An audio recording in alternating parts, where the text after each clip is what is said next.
The 1996 U.S. nickel, like many coins in the American currency system, carries its own significance and interest, especially when viewed in the broader context of its design, production, and any variations that occurred during its minting. Although the 1996 nickel shares much of its design and composition with other nickels from the same era, its place in U.S. coinage history and the potential for rare mint errors makes it a coin of interest for collectors. This detailed exploration will focus on the 1996 nickel, examining its design, the minting process, and the factors that might contribute to its rarity and value among numismatists. Design of the 1996 nickel. The design of the 1996 U.S. nickel remained consistent with the long-standing theme that had been in place since 1938, featuring the image of Thomas Jefferson, the third President of the United States. This portrait, created by artist Rembrandt Peale, was based on an earlier painting of Jefferson, and it has become one of the most recognizable profiles in U.S. coinage. Jefferson's face is shown in profile, embodying his status as one of the founding fathers and a key figure in the country's early history. The obverse, front, of the coin is a classic representation of Jefferson, and it was the primary design on the nickel throughout the 20th century. On the reverse, back, side of the 1996 nickel is an image of Monticello, Jefferson's plantation home in Virginia. Monticello is depicted in great detail, showcasing its distinctive architecture. The reverse design, which was created by Felix Schlag, has remained unchanged since 1938, making it one of the most enduring symbols in American coinage. The Monticello design is often praised for its beauty and precision, and it honors Jefferson's contributions to architecture, education, and the United States itself. The composition of the 1996 nickel, like other nickels of the 20th century, consists of 75% copper and 25% nickel. This alloy makes the coin durable and resistant to wear, which is one reason why nickels tend to stay in circulation for longer periods. The coin's diameter is 21.2 millimeters, and it weighs 5 grams, keeping in line with other modern nickels. The overall design, while not drastically different from previous years, represents a significant connection to U.S. history and is a tribute to Thomas Jefferson's enduring legacy. Minting process of the 1996 nickel. The 1996 U.S. nickel was minted at multiple facilities across the United States. These included the U.S. Mint locations in Philadelphia, Denver, and San Francisco. The coin was struck using automated machinery that had become more precise and efficient over the years. The U.S. Mint, which was utilizing increasingly advanced technology in the 1990s, was able to produce large quantities of high-quality coins, minimizing errors and ensuring consistency in the design. The minting process involves creating a master die that contains the design of the coin. This die is used to strike blank metal planchets, which are discs of metal that will eventually become coins. The dies used for minting the 1996 nickel were carefully crafted and tested to ensure the proper design elements would be transferred to the coin. The minting process also includes the addition of a mint mark, which indicates the location where the coin was struck. A P mint mark signifies that the coin was minted in Philadelphia, while a D indicates Denver, and an S represents coins produced at the San Francisco Mint. For the 1996 nickel, most were produced in Philadelphia and Denver, with a smaller number of proof coins struck at the San Francisco Mint. Common mint errors and their impact on the value of the 1996 nickel. Though most 1996 nickels are worth only their face value of 5 cents, there are certain rare minting errors that can make specific examples more valuable to collectors. Errors in coin production are not uncommon, and certain types of mistakes are more sought after than others. Some of the more significant errors associated with the 1996 nickel include double die errors, off-center strikes, and other unusual features. Double die errors. A double die error occurs when the design is struck onto the planchet more than once, creating a noticeable doubling effect on the coin's design elements. The doubling can appear on the date, the text, or the features of the portrait of Jefferson. Double die errors can vary in severity, and some are more pronounced than others. When a 1996 nickel features a double die error, it can significantly increase its value. Double die errors are often sought after by collectors because they represent an anomaly in the minting process and are seen as unique pieces in the world of numismatics. Off-center strikes. An off-center strike occurs when the metal planchet is misaligned with the dies during the minting process. As a result, the design appears to be shifted, with part of the coin's image missing or cut off. Off-center strikes can range from minor misalignments to more dramatic errors where a large portion of the design is absent. These errors are relatively rare, and an off-center 1996 nickel in good condition can command a higher price from collectors. Some collectors value the off-center strike as a unique piece, particularly when the misalignment is substantial. Die cracks and cuds. Another type of mint error found in the 1996 nickel involves die cracks or cuds. A die crack occurs when a crack forms in the die used to strike the coin, leaving a noticeable line or break in the design. A cud, on the other hand, is the result of a broken die, causing a raised area of metal on the coin's surface. These types of errors are less common but can be valuable to collectors, especially when they are more pronounced or occur in prominent areas of the coin. Other minting variations. In addition to double die errors, off-center strikes, and die cracks, other types of minting errors can occur, such as misaligned dies or incorrect planchet usage. These variations are not as common, but when they occur, they can make a 1996 nickel more valuable. For example, a nickel might be struck on an incorrect planchet, such as a penny or dime planchet, leading to a coin that is a mix of two denominations. The rarity of these mint errors and their ability to create visually distinctive coins is what drives up their value.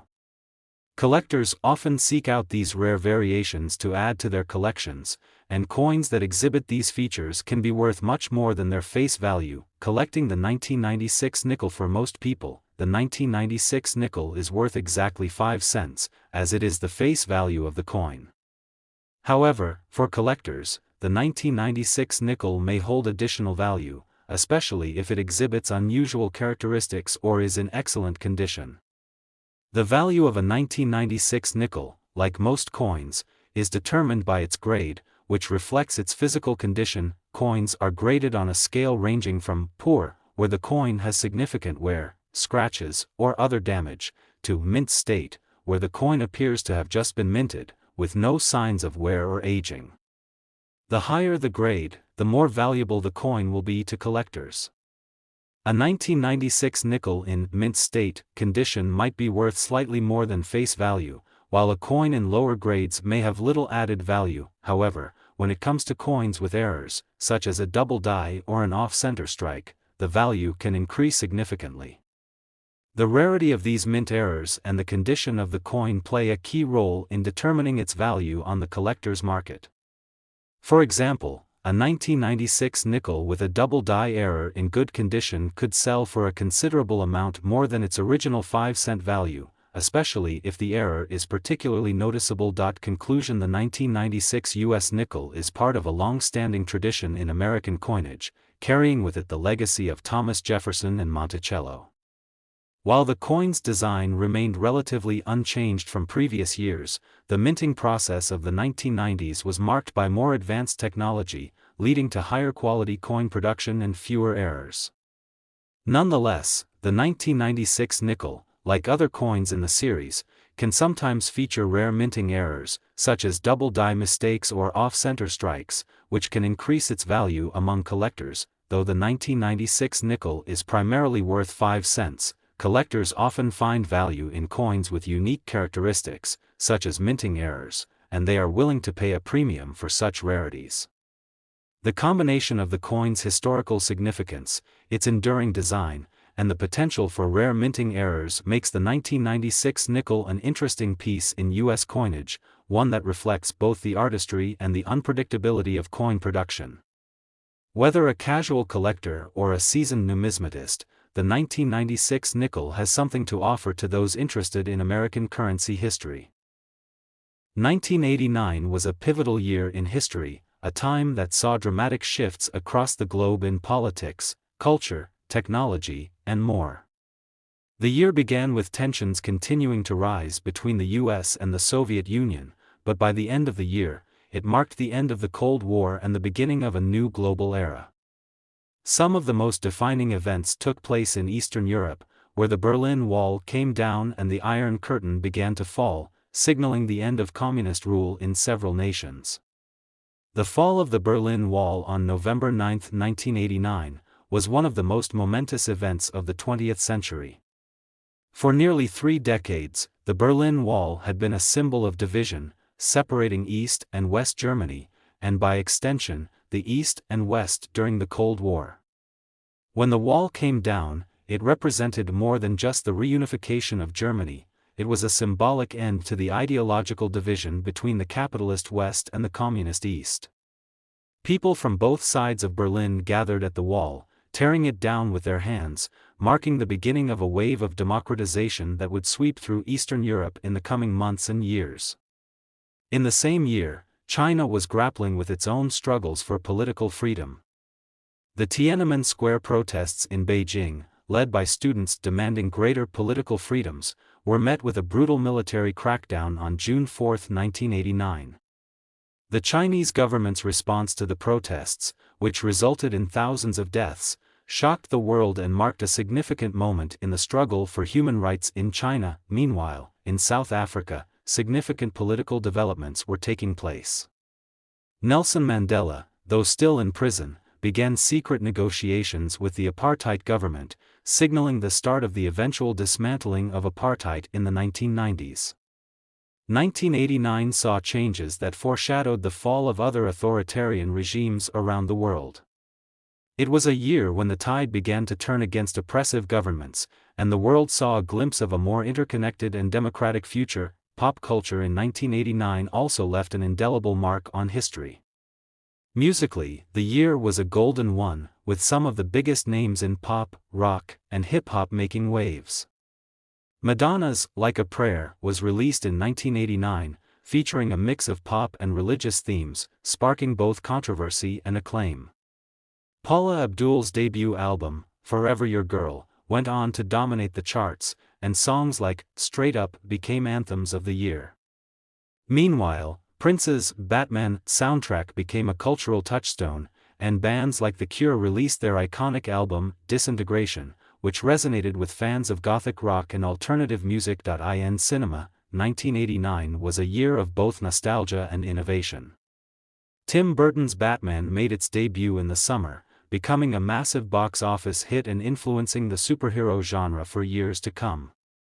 Michael Keaton's portrayal of the Caped Crusader was a departure from the campy 1960s version, with Burton introducing a darker, more brooding tone to Gotham City. On the opposite end of the emotional spectrum, Dead Poets Society, starring Robin Williams, won over audiences with its heartfelt, inspirational story about an unorthodox English teacher encouraging his students to seize the day. Other notable films of 1989 included When Harry Met Sally, a romantic comedy that would go on to define the genre, and Indiana Jones and the Last Crusade, the third installment in the Indiana Jones series, which saw Harrison Ford team up with Sean Connery in an adventure-packed story that won over both critics and fans. Television in 1989 was also groundbreaking. One of the most significant debuts of the year was The Simpsons, which aired its first full season. The animated family sitcom became an instant hit and would go on to revolutionize American television, setting the stage for a new era of adult animation. Meanwhile, Seinfeld, a show about nothing, began to grow in popularity, laying the foundation for its later status as one of the greatest sitcoms of all time. In terms of fashion, the late 1980s were defined by boldness. Neon colors, oversized blazers, acid-wash jeans, and scrunchies were the staples of the era. Designers like Gianni Versace and Ralph Lauren were gaining international recognition, while a new, grunge aesthetic was emerging in the Pacific Northwest, setting the stage for the 90s. 1989 also saw remarkable strides in technology, particularly in personal computing and gaming. The launch of the Nintendo Game Boy on April 21, 1989, revolutionized the gaming industry by bringing portable gaming into the mainstream. The Game Boy's launch, with games like Tetris and Super Mario Land, captivated millions around the world and set the stage for the portable gaming industry that exists today. Meanwhile, personal computers were becoming more accessible. Apple introduced the Macintosh Portable, the company's first laptop, marking the beginning of mobile computing. While its weight and price made it impractical for some, it represented a major leap forward for portable technology. Perhaps one of the most significant technological developments in 1989, though, was the proposal for the World Wide Web by Tim Berners-Lee. Although the web would not become widely available until the mid-1990s, Berners-Lee's invention would forever change the way the world communicated, shopped, and consumed information. The year also saw the beginning of the Internet era with the first commercial Internet service providers, ISPs, offering dial-up services, most notably America Online, AOL. This early form of the Internet would soon become an essential part of everyday life, laying the groundwork for the digital age that would follow. In the same year, Microsoft introduced Windows 3.0, a version of its operating system that brought graphical user interfaces to the forefront and became one of the company's most important products. In the sports world, 1989 was a year of unforgettable moments. The World Series between the San Francisco Giants and the Oakland Athletics was one of the most memorable in history, not only because of the game itself but because of the earthquake that struck the San Francisco Bay Area just before Game 3. The quake, which caused widespread destruction, interrupted the series for a period of time, but it would ultimately resume, with the Oakland Athletics taking home the championship. In basketball, Michael Jordan continued to assert his dominance. The Chicago Bulls star made one of the most iconic shots of his career in 1989 during a playoff game against the Cleveland Cavaliers, hitting a buzzer beater that would come to be known as the shot. That moment marked Jordan's rise as the greatest basketball player of all time. 1989 also saw the Exxon Valdez oil spill on March 24, 1989, one of the most devastating environmental disasters in history. The oil tanker spilled 11 million gallons of crude oil into the waters off the coast of Alaska, resulting in a massive environmental cleanup effort. The tragedy sparked a global conversation about environmental protection and corporate responsibility, leading to significant changes in oil transport regulations. On the geopolitical front, the U.S. invasion of Panama in December 1989 marked a significant moment in American foreign policy. Operation Just Cause was launched to depose Panama's leader, Manuel Noriega, and to safeguard U.S. citizens living in the country. The invasion was one of the last major military operations of the Cold War, occurring at the tail end of an era defined by superpower confrontation. The year 1989 will be remembered as a turning point in world history, culture, and technology. From the fall of the Berlin Wall and the decline of apartheid to the rise of the personal computer and the birth of the World Wide Web, 1989 was a year that set the stage for many of the changes that would define the next few decades.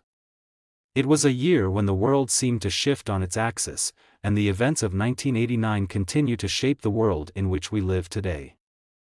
The 1989 U.S. nickel is often overlooked in the world of numismatics, overshadowed by more famous coins like the 1909 penny or the 1933 double eagle. However, the 1989 nickel, despite its appearance as a common coin, carries fascinating history and significance for coin collectors. To truly appreciate this humble 5-cent piece, one must understand not only its design and composition but also its place within the evolution of American coinage. In this extensive exploration, we'll dive into every facet of the 1989 nickel, from its history and production to the fascinating world of errors and collectible value. The nickel, like many coins in the U.S., has undergone various design changes throughout its history. The version minted in 1989 was not new. It was part of a long-standing design that had been in circulation for over 5 decades. This version of the nickel, featuring Thomas Jefferson on the obverse, front, and Monticello, his Virginia estate, on the reverse, back, had been introduced in 1938. Created by engraver Felix Schlag, the design has remained relatively unchanged to this day, aside from a few minor tweaks over the years. The 1989 nickel is part of a larger tradition of U.S. coinage that often reflects important figures from American history, in this case, the third President of the United States. At first glance, the 1989 nickel doesn't appear particularly remarkable. Its composition is the same as most of the coins minted in that period, 75% copper and 25% nickel. This mixture gives the coin its distinctive metallic shine and ensures durability. However, its significance in the broader history of U.S. currency is far more layered than its simple composition might suggest. The design of the 1989 nickel. The obverse of the 1989 nickel features a profile of Thomas Jefferson, based on a portrait by artist Rembrandt Peale. Jefferson, one of the founding fathers and the author of the Declaration of Independence, served as president from 1801 to 1809. His image was chosen for the coin to honor his contributions to the country. Interestingly, the 1989 nickel shows Jefferson as an older man, reflective of his age at the time of his presidency. This portrait is one of the most recognizable images on U.S. coinage and has been in use since the design was first introduced in 1938. On the reverse of the coin is Monticello, Jefferson's Virginia estate, which reflects his legacy as a statesman, intellectual, and architect. Monticello was a symbol of Jefferson's life and his vision for America. The image of Monticello was also created by Felix Schlag, and it remains one of the most iconic representations of early American architecture. The reverse side of the nickel includes the words E pluribus unum, which translates to out of many, one, a motto that underscores the unity of the American states. The 1989 nickel, like other coins minted during this time, adhered to the standards set by the U.S. Mint, which included specific features and sizes. The diameter of the 1989 nickel was 21.2 millimeters, and it weighed 5 grams. The coin's edge is smooth, unlike the ridged edges of other coins like the dime or quarter. This smooth edge was a deliberate design choice and remains a hallmark of the nickel. The minting of the 1989 nickel took place at the U.S. Mint facilities in Philadelphia, Denver, and San Francisco. Each facility produced millions of coins, and the mint marks were stamped onto the coins to identify where they were made. The mint mark is a small letter that appears on the obverse of the coin, just to the right of Jefferson's portrait. A D indicates that the coin was minted in Denver, while a P signifies Philadelphia, and an S represents the San Francisco Mint. The minting process and technology of the 1989 nickel. By 1989, the technology used in coin production had evolved significantly from earlier years. The U.S. Mint employed a variety of innovations to improve the efficiency and accuracy of the coinage process. One of the most significant advancements in coin production at this time was the use of automated machinery that could mint coins at much higher rates than ever before. The U.S. Mint was able to strike billions of coins each year, with nickels being among the most widely circulated. In terms of quality control, the U.S. Mint made significant strides during the 1980s. The introduction of more precise dies, automated minting equipment, and improved quality assurance measures helped reduce the number of mint errors, which had been a problem in earlier decades. However, despite these advances, errors did still occur, and some 1989 nickels are especially valuable due to rare mistakes made during the minting process. As we will see later, some nickels from 1989 were struck with unusual characteristics that could make them highly sought after by collectors. Common mint errors and their impact on value. While most 1989 nickels are considered to be of standard value, 5 cents, some coins contain minting errors that can significantly increase their value in the collector's market. Errors can occur at any stage of the minting process, from the design phase to the final striking of the coin. These errors often arise when dies are misaligned, worn out, or not properly cleaned before being used. Other errors can occur when coins are struck off-center or with defects in the metal. One common error found on 1989 nickels is the double die obverse, which occurs when the coin's design is struck more than once, creating a doubled effect on the inscriptions or images. This can result in a slightly blurry or ghosted appearance of the date or other design elements. Double die errors are highly coveted by collectors because of their rarity, and they can fetch far more than the nickel's face value. Another type of error found in 1989 nickels is the off-center strike. This occurs when the coin is not properly aligned with the die during the striking process, causing the design to be imprinted off-center. Off-center strikes can be very dramatic, with some coins showing only a partial design, making them unique and valuable. These coins are often in high demand among collectors who appreciate the rarity and oddity of misprinted coins. Die cracks and cuts are additional minting errors that can increase the value of a coin. Die cracks occur when cracks form in the die that is used to strike the coin, leaving a line or imperfection on the surface of the coin. Cuts are even more interesting. These are large raised areas of metal that appear on the coin due to a break in the die. Both die cracks and cuts are rare, and coins exhibiting these features can be highly prized by collectors. The 1989 nickel, despite being minted with high-quality machinery and undergoing stringent quality control, was still susceptible to these types of mint errors. While most of the coins were struck correctly, a small number of rare errors have become valuable commodities in the world of coin collecting. The most sought-after 1989 nickels are those that exhibit these anomalies, and some of them have fetched impressive prices at auction. The collector's market and the value of the 1989 nickel. The value of a 1989 nickel is largely determined by its condition, rarity, and whether it contains any minting errors. Coins that are in pristine condition and have been well preserved are more valuable than those that have been circulated extensively. A coin's grade is a key factor in determining its value. Coins are graded on a scale from 1 to 70, with 70 being a perfect coin that is virtually indistinguishable from a new coin. Most coins, including the 1989 nickel, fall somewhere in the middle of this scale, with higher grade coins being more valuable. In general, a typical 1989 nickel in average circulated condition is worth only its face value of 5 cents. However, if the coin is in uncirculated condition, meaning it shows no signs of wear or damage, its value could be much higher.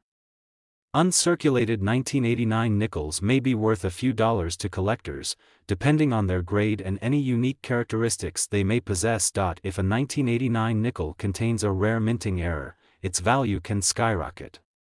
Coins with double die obverse, off-center strikes, or die cracks and cuts can be worth anywhere from $20 to several $100s, depending on the severity of the error and the demand from collectors.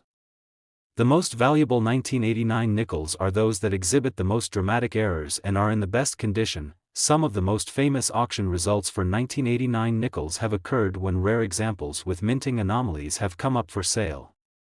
Coins with double die errors, for example, have sold for thousands of dollars, as collectors rush to own a piece of coin history. The rarity of these errors, combined with the historical significance of the 1989 nickel, makes them highly desirable to serious numismatists. Urban legends and speculations. As with many rare and valuable coins, the 1989 nickel has become the subject of urban legends and speculations. Some collectors and enthusiasts believe that there are hidden versions of the 1989 nickel that possess unique features or rare compositions. For example, there are rumors that a small number of 1,989 nickels were struck with a higher percentage of nickel, making them much more valuable than typical coins. While such theories can be fun to entertain, they are often unfounded. The U.S. Mint has been very transparent about its minting processes, and there is no official evidence to support these urban legends. Nevertheless, the idea that there could be hidden treasures among 1989 nickels has added to their allure and mystique in popular culture. The legacy of the 1989 nickel. The 1989 nickel may not be as historically significant as some of the other coins in the U.S. Mint's long history, but it still holds a place in the hearts of collectors and enthusiasts. Fun to entertain, they are often unfounded. The U.S. Mint has been very transparent about its minting processes, and there is no official evidence to support these urban legends. Nevertheless, the idea that there could be hidden treasures among 1989 nickels has added to their allure and mystique in popular culture. The legacy of the 1989 nickel. The 1989 nickel may not be as historically significant as some of the other coins in the U.S. Mint's long history, but it still holds a place in the hearts of collectors and enthusiasts.